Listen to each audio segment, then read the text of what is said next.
राज number 1, कहानी शरद मल्होत्रा के साथ ब्रेकअप की। बहुत बड़ा सवाल पूछा राजीव। जाहिर सी बात है, जब कोई किसी रिलेशनशिप में होता है, मकसद यही होता है कि बहुत खूबसूरत चले दोनों तरफ से। यहाँ भी वही मकसद था।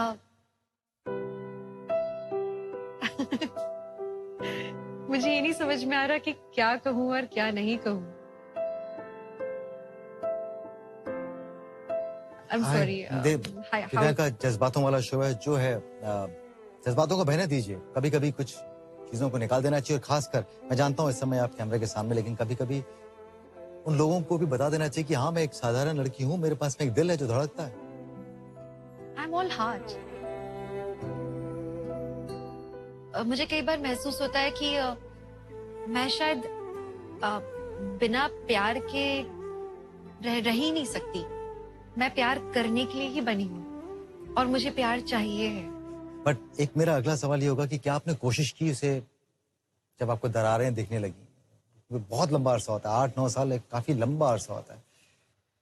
मैं शायद शुरुआत इससे करती हूँ कि मुझे अभी कोई गिला शिकवा नहीं है, क्योंकि मुझे अब ये समझ में आ गया है कि हर किसी की एक यात्रा होती है जिंदगी की, और आप अलग अलग लोगों से मिलते हो और उनसे मिलकर आप कुछ ना कुछ सीखते हो और आगे बढ़कर आप एक बेहतर इंसान बनकर निकलते हो, ताकि आप अपने अगले रिलेशनशिप में या अगले पहलू में कुछ बेहतर दे सको, कुछ बेहतर कर सको।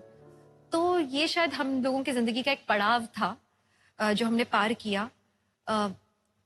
इसे ऐसा ही होना था, सफर बस इतना ही था। शुरुआत इससे, मतलब मुझे अब कोई दुख नहीं है, लेकिन उस समय ऐसा लग रहा था जैसे जिंदगी खत्म हो रही है।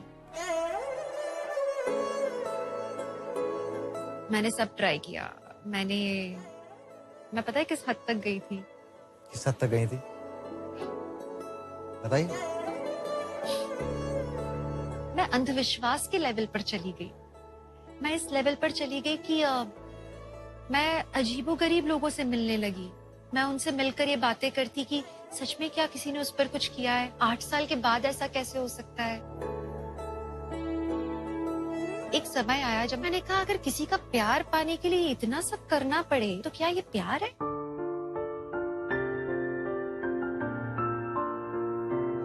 इससे अच्छा आप अकेले रहो।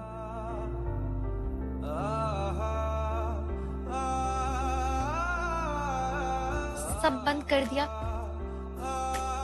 थोड़ा टाइम लगा, पर मैं समझ गई कि नहीं, it is not meant to be. अंधविश्वास बहुत गलत है, कभी इसमें फंसिएगा मत। आई वॉज लाइक मैं स्टूपिड हो गई थी।